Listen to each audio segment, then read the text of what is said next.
and welcome to the Book Show on Diversity TV. I'm Ava Colopy, a writer of fiction, nonfiction, and poetry. My Facebook and website are Ava Colopy Books. I am also a teacher, and right now I have borrowed this out of my classroom. It is called The Wall of Role Models, and I wanted to make sure all my students felt represented. I also have a dyslexia wall of fame to demonstrate all the successful, intelligent people who are dyslexic, so my students know they should feel encouraged. There's one book I was reading recently called Before You Know It, which talks about things like subliminal messages to us, is that they actually did the psychological study where had these cute little Asian girls, and they were priming them before a test. Some got primed with the message that they were little girls, so they had them coloring a picture of some little girls playing with dolls. A second group got primed with the message that they're Asian, so they were coloring a picture of Asians eating with chopsticks. And a third group had a neutral landscape that they were coloring. So what they found is that the little girls who were primed with the idea that they were little girls then took a test, a math test, did not do as well on that test.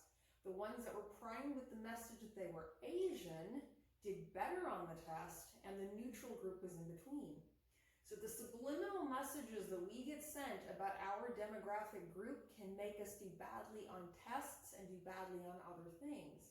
So my students are always getting a message, you can do it, no matter what demographic group you are from, which includes, by the way, straight white men. I've got them right here because I am not going to do reverse discrimination and have that demographic group not also get encouraged. Everyone gets encouraged to achieve their full potential.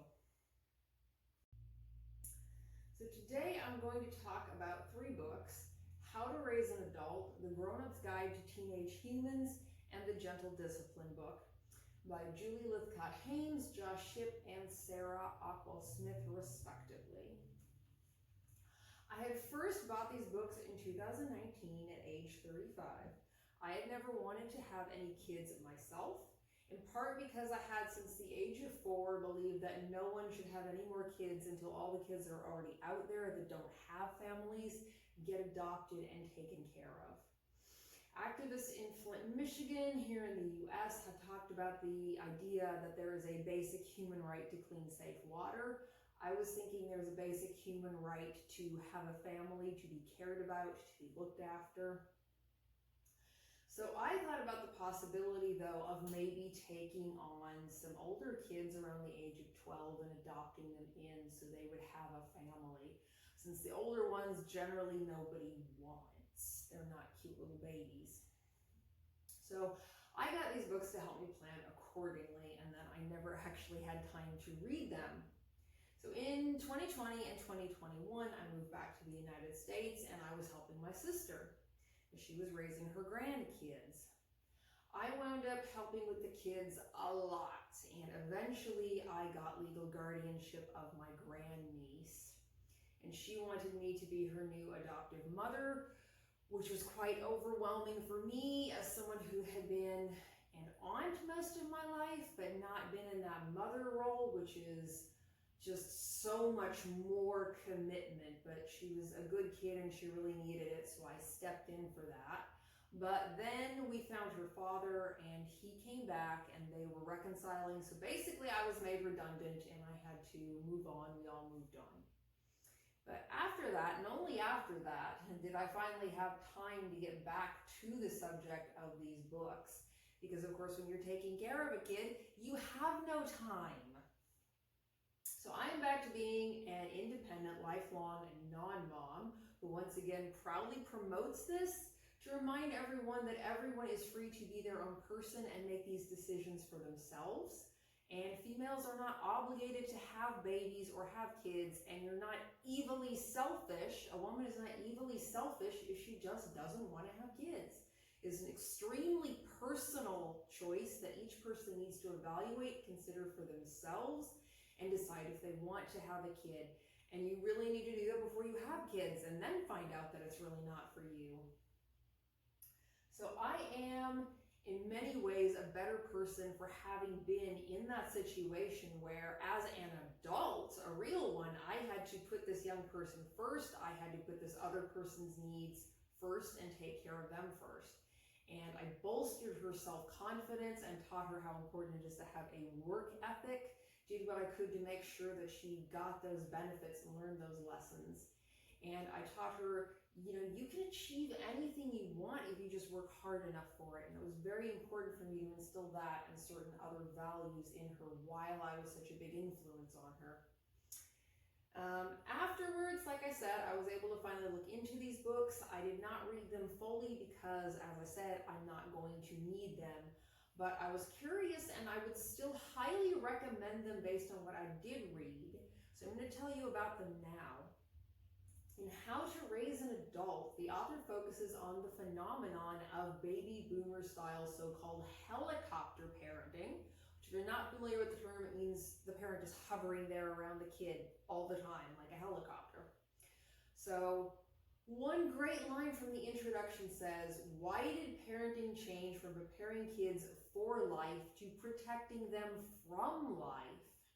Which means they're not prepared to live life on their own. The author also refers to modern parenting as an achievements arm race. And when you think about especially those middle and upper class neighborhoods, it definitely is that. I had that perspective coming from a working class background of going to college and being around people from those upper class families and seeing the pressure and the strain it put on them to be held to these extremely high standards at all time. You really got the sense they couldn't live their own lives because they had to live up to a family reputation. And the families, of course, meant well, but it looked like a lot of pressure to be under all the time. So her book is about how young people who are over-supervised can't develop into their own people, how even college students today are now called kids, children, when it used to be once they were in college, they were young adults and they were considered adults, talked about as adults, and treated as adults. She talks about the stress this achievements arm race is causing parents, turning childhood into a competitive chore. I didn't get beyond the start of this book since I no longer have a child, but I know I will not be pursuing adoption of such arrangements in future, but for those who are raising kids or planning to in the future, I think it is a really good book for you, especially because it has that balance between focusing on what's best for the kids and focusing on what's best for the parents. As oftentimes there's too much of a focus on one or the other, and you do need to find that balance, and I think she is finding that in that book and acknowledging the strain that parents today are under when they're the ones that really push and do their job and are there for their kids. It's a lot of pressure, especially today where so many people are moving around, so oftentimes people don't have as much extended family around to help support them in what they're doing, and it's a huge burden on them. The Grown-Up's Guide to Teenage Humans is written for any carer of teens, including teachers and coaches. It was written by a man who survived the foster child care system in Oklahoma, here in the U.S. He was abandoned by his parents, raped by an older foster brother, and began making game of acting out and getting kicked out of foster homes because he couldn't trust anyone. His last foster dad, Rodney, eventually said, "We don't see you as a problem, we see you as an opportunity." And there is a big push in public education right now in this country to identify problem behavior rather than thinking the child is the problem. More often than not, the behavior is a problem and the child has issues. And in my experience, about 99% of the time, the behavior goes back to parents who are not active in doing their role. He explained some disheartening statistics, and for me in my second year teaching in the high schools, the secondary schools in the US, I am not surprised. Besides anxiety, depression, and drug use, he states that the leading cause of death for 15 to 24-year-olds in the US is suicide. He says as a foster kid, he should be dead, homeless, or in jail. He is not because of one caring adult. In the past, I had some very at-risk students. One who was put in in jail for murder of a friend of his at age 15, then found to be innocent. He spent a year in jail. The people who were involved in putting him there did not suffer any consequences for that. He did not receive any compensation for wrongful imprisonment. His parents did not fight for him. They didn't do anything. I met them before. They seemed quite ineffective, to put it nicely. I had one student tell me he was a dumbass. He stated it like it was a fact. He was like, I'm kind of a dumbass. And this was a kid I saw take a Rubik's Cube that I had messed up, and he took the Rubik's Cube and he solved it in under 2 minutes. And he could do this consistently over and over and over. I timed him on my stopwatch, and every time he could do it. And there were times it was so frustrating. He'd get into a bad mood, not pay attention in class for 2 weeks, then I'd be doing some revision, some verbal revision before a quiz or a test, and he would score 90% or better just by paying really good attention right before he took that test. It was extremely frustrating, but I started telling him, you are not a dumb person. You are smart. And it took months of me repeatedly saying this and using examples before he believed me and started to believe in himself. I've had students punching walls until I started keeping spare cardboard boxes in my room designated for them to punch. They could take them outside anytime they wanted to. And I said, you don't have to ask. Just make sure that box is up where I can see it. So when I see you going out the door, I know what it's about. And I still do this in class. They can take that cardboard box, take it out in the hallway, punch it, kick it, get all your anger out on that. Better that than punching a wall and breaking your fist, and better that than getting in a fight with another student. One day I had a student come into my room, wrong class period, and it was just to grab a box. I didn't say a word. I have a no questions asked policy on that. You need a box, go take a box. You can talk to me about it if you want to, but you do not have to. And they just beat it to ruins. No questions asked. Mental health is so important. Mental health is first, then academics. Officially academics is first, but the thing is mental health is first, because if this isn't where it needs to be, I can't do this. I can't teach you, you can't learn. We need that mental health first. It is the #1 priority. And our kids today are not having their mental health in good order, largely because a lot of families have single parent homes or even 2-parent homes where both parents work 2 and 3 jobs. They can't be there for the kids. Or with a lot of parents, there seems to be a whole generation where the majority of the parents just checked out, threw the kids at the school, expect us to raise them, don't do their job, and the kids' mental health suffers extremely. And since a lot of the parents aren't acting like adults are supposed to, we get kids who don't respect adults and authority figures because of what they've seen at home. It makes our job just about impossible. I had one student come in the wrong class period one time, sit in a corner and start crying. And I directed my class to look back up at the front of the class and get back on their work, and then I went over and talked quietly to her in the corner, and I asked her if she wanted to tell me what was wrong. Because I'm a mandatory reporter, she didn't want to tell me, and it was one of those by telling me nothing, you tell me everything situations. And I said, you want a hug? So I normally never touch my students. If one's nodding off, I will poke them with a whiteboard marker. I try never to have any physical contact with the students, but in this case I asked, do you want a hug? And she wanted a hug, so I hugged her. And I didn't give her any trouble about being in the wrong class period. She knew she was safe in my classroom. She needed to be there. She needed a mental health break. Okay, that's fine. A lot of our kids in this country have been through traumas. They have been raped, they have been molested, they have been bullied, maybe bullied on social media relentlessly, because it can be a 24/7 bullying. There's no going home and getting a break from it. They have had child pornography sent to them. They have seen people getting shot. And as people move around more, there's often less extended family in the area, like grandparents that could help them be taken care of. Many parents are divorced or have other situations where the home life is very stressful and troubling, and parents either don't do their job or they are so spread thin there's just not much they can do. And what does this author tell us? Harvard University's Center on the Developing Child found the single most common factor for children who develop resilience is having at least one stable and committed relationship with a supportive parent, caregiver, or other adult. These relationships provide the personalized responsiveness, scaffolding and protection that buffer children from developmental disruption.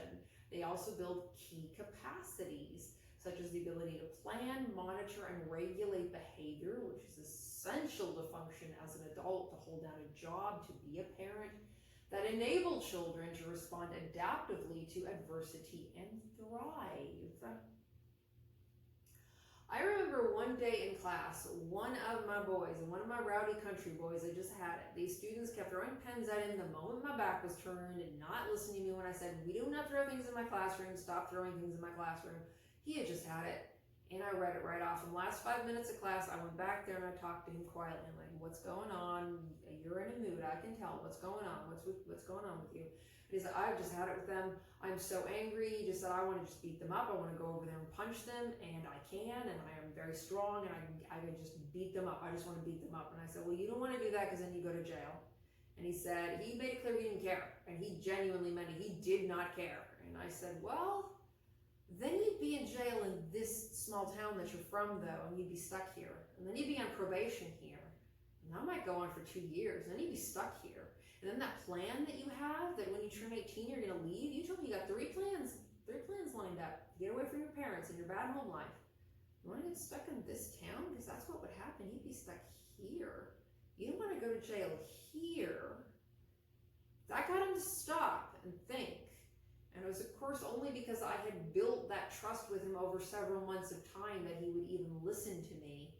And it wasn't that I was the adult and I knew these relevant thoughts to consider. It was that he knew that I cared about him, that I treated him with respect and decency, that he mattered to me. That was why he listened at all. That was why I was able to get through to him. And I honestly don't think there was any other adult he knew that he would have stopped and listened to, because I had built that rapport with him to show him that I cared. So instead, he did not beat them up, and he did not go to jail, because he could have and met worse criminals there doing worse things, gotten involved in that, had a criminal record, not be able to get a job, get beaten up, get raped, get HIV/AIDS in prison.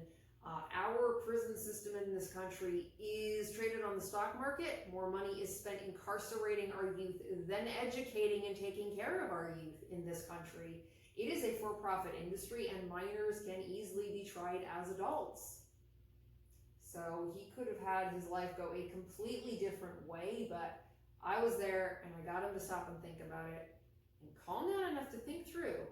I said, I keep telling him at different times, I didn't see you're having a bad time, but it's not worth getting drug into the stupid petty drama of this town, of this school. Just keep yourself together till you turn 18 and you can just leave. And then you can do what you want to with your life. Just hold it together till you get out of here. It's only 2 years, and then I would say it's only a year and a half. Said it's only a year and a bit. So, in my opinion, more so than having us public school teachers read up on PLC meetings, compile test data, and give us books on classroom management strategies that we're always too busy to read anyway. Teachers don't have time. They need to train teachers about mental health issues. And for both the kids and for the teachers, a lot of these kids have been through traumas and they're acting out all the time. There are kids that act out in class every day. It is extremely taxing on the teachers. You feel bad for these kids. And when they tell you about some of the things that they've been through, some of the abuse they've been through, you are then experiencing a secondary trauma. You're upset because you care about these kids. They are young people you help look after. And sometimes you care about them more than their parents do, sadly. So teachers need mental health help at this point too. This is a big part of why there's a teacher shortage. Some sources say 48% of teachers want to leave teaching in this country and are completely getting burned out. I've seen teachers getting burned out after just 1 year. And this is a part of why we need that mental health support, so the kids can even function in the classroom setting, so the teachers are not getting completely exhausted and overwhelmed and exhausted from these secondary traumas of knowing about what these poor kids have been through. So I myself never had that one caring adult that he's talking about. My dad cared, but he worked 6 and 7 days a week. My mom taught us some really important things like critical thinking, but she was definitely in need of a psychiatrist and some medication. But in the time I've been around these teenage students, I have tried to be, for some of them, that one caring adult that gets them to believe in themselves. I have one kid, the one who spent a year in jail, he wanted to join the military. I even got him an ASVAB study book off Amazon.com. ASVAB is the test you have to take to get into our armed forces. So I was always encouraging with that and saying, oh, you've got to do that. You've got to get that ASVAB. Don't even worry about getting an excellent score. Just get into the military. Once you're in there, you get out of this town, away from these people that have these ridiculous ideas about you that their opinions don't even matter. Just focus on getting out of here, and once you do that, you can have whatever life you want. The military is great for that. Get your GI Bill, get all your benefits, your vacation, your health benefits. And there are jobs you can get into that are not the most dangerous ones. And in the town we were in, he was probably going to be in more danger. Depending on the job you picked in the armed forces, you could be safer there than you were in this particular town. I had some students who were hearing gunfire every night in the neighborhood that they were in. They'd lock their doors and not go out at night. It is very exhausting and very upsetting being that caring adult when there are so many adults today that don't do their job as adults, parents and non-parents. It's exhausting. And one of the reasons that long-term I actually want to get into what I used to do with teaching, which was teaching adults in the English language teaching industry. In the US alone, of the approximately 400,000 kids in the foster system, approximately 117,000 are waiting to be adopted. And again, that's just in this one country. And that isn't a sign we have bad kids, it's proof that we have a lot of bad adults. In the past year, I was legal guardian and almost adoptive mom to my grandniece. Two of the girls' siblings were adopted out into, from what I learned, stable, loving, middle-class homes, and had actually, in a lot of senses, they had a much better life than she had, living in poverty with a dysfunctional family. So, last I heard from her grandma, before she blocked me on Facebook like a 12-year-old schoolgirl, DHS was visiting their home. And these kids had been taken from their parents before my sister got them out of DHS custody. So later on, I dropped into the DHS office in that county and asked if everything was okay. They told me that investigation was closed. There's no point in me arguing with that. They're the local authority on this sort of thing. There's nothing more to be done if they say the home is okay.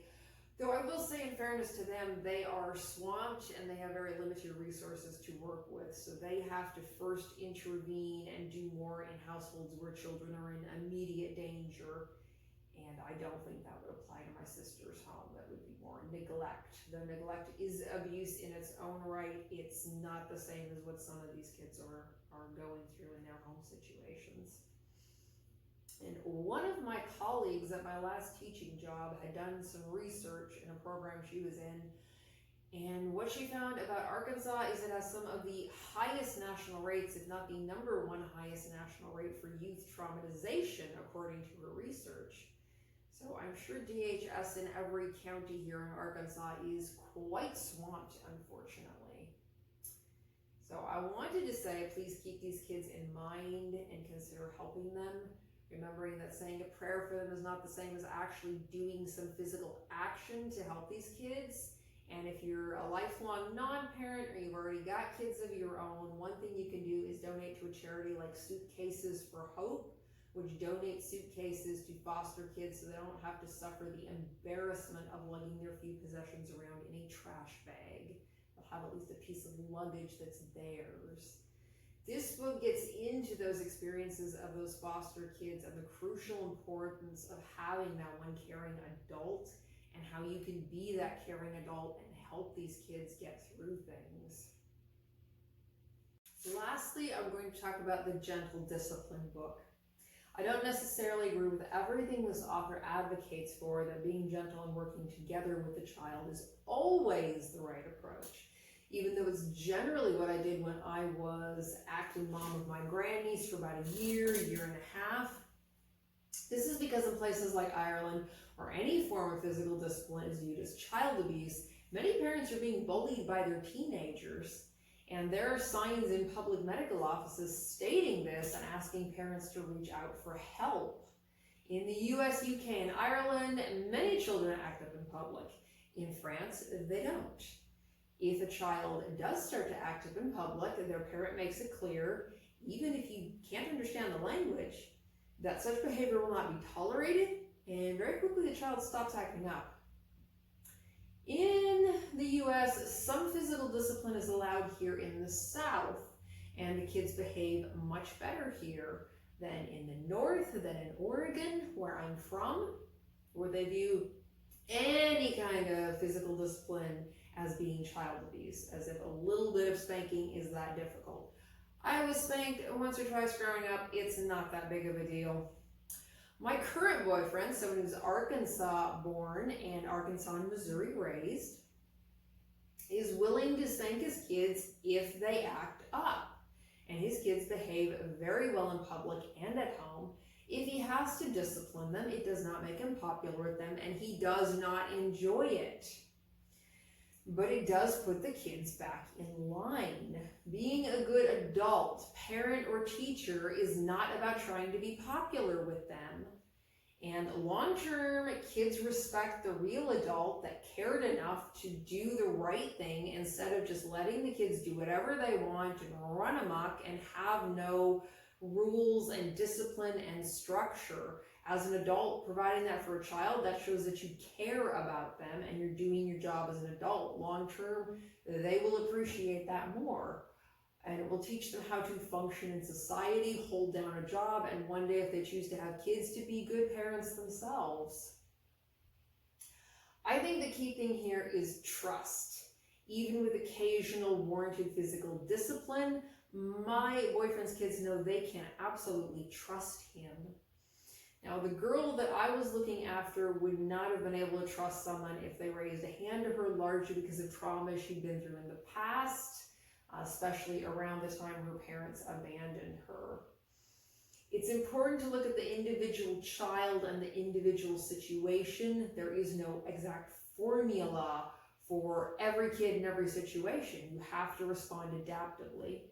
And it's important to let parents do their job and not have the state trying to constantly intervene to the point where the state is really telling you what you can and can't do with your child that does not belong to them and which they do not pay to feed and house.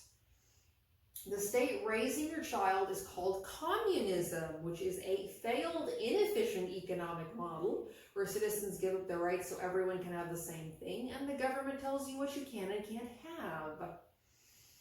What this book focuses on is explaining ways of having discipline, setting boundaries, guiding children, behavior management, teaching right from wrong, teaching social rules and expectations, helping children fit into society, keeping children safe, children understanding consequences, making children into nice people, raising respectful children, teaching children self-control, enforcing limits, instructing children to be good. I did all of those in one form or another with my grandniece. The author says gentle discipline is about teaching and learning rather than punishing, and recognizing your own demons as a parent and not subconsciously projecting your issues onto your child. It says that both authoritarian and persuasive parenting styles will not give good results, but authoritative will. And it says that becoming a great teacher involves being things like inspiring, a good role model, patient, reliable, diplomatic, knowledgeable, understanding, fair, optimistic, respectable, approachable, adaptable, and so on. It says a great teacher is one who stays calm, controls their temper, and inspires their students by setting a great example. It reminds me of my last teaching job, the number one complaint my students had about other classrooms they've been in is teachers that yell at them.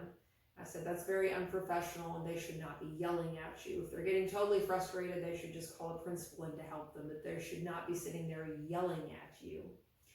What makes a good student is things like being motivated, focused, ambitious, resilient, inquisitive, optimistic, eager to learn, proactive. So it is not 100% the teacher or the student. That is a partnership where both sides have to put the energy in.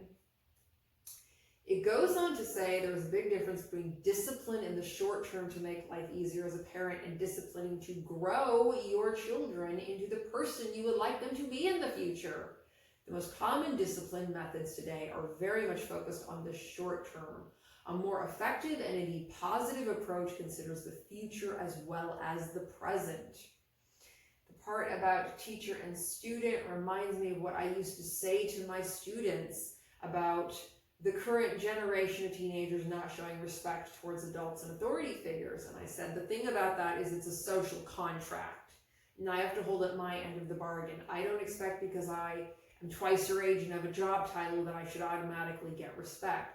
I deserve to get respect because I do respectable things. I work at a job. I put effort into what I do. I care about what I do. I pay my taxes into the system. I go and vote. Because I act like an adult, I'm deserving of that cross-generational respect. And it's not just because I'm older than you and I have a job title. This is a social contract where I have to start by holding up my end of the bargain, and then you have to hold up yours. And they made their best efforts too. It was hard for a lot of them coming from bad, disruptive households. So again, I did not finish these books since I will not be needing them. Don't need them now, won't need them in the future. I will not be raising kids, but I highly recommend these books to anyone with kids in their lives, such as parents and teachers, or those who think you will in the future. And I wanted to say, if you're considering having kids, please think about adoption. At least look into it. There is nothing wrong with adopting kids. Honestly, I think those who adopt children should get medals. I am not exaggerating. That is an awesome thing that you're doing for that kid and for society, for your general community and the well-being of your community. It's awesome to adopt a kid. Though honestly speaking from experience, it would probably be best to make sure that their biological family is dead first. It is an emotional hell to get very attached to a child just to have to give them back, especially if it's to someone you frankly don't trust to make good decisions with the kid. But anyway, I think all of these are good informative reads, and we need to put that effort into the next generation. They are an investment, or things are frankly all going to go to hell, which they kind of already are. So that's all I have for you today. Let's stay hopeful. Let's put that energy in. Let's raise those standards for adults and then for the kids, and keep going forwards. Thank you for watching the book show on Diversity TV. Have a safe and pleasant day. Remember what you're capable of. Don't let people diminish you and think that they can hold you back, regardless your demographic group, or if you have a special need or consideration, such as dyslexia or some other special need or consideration. What do you want to do? Believe in yourself and go do it. Thank you for watching. Have a good day.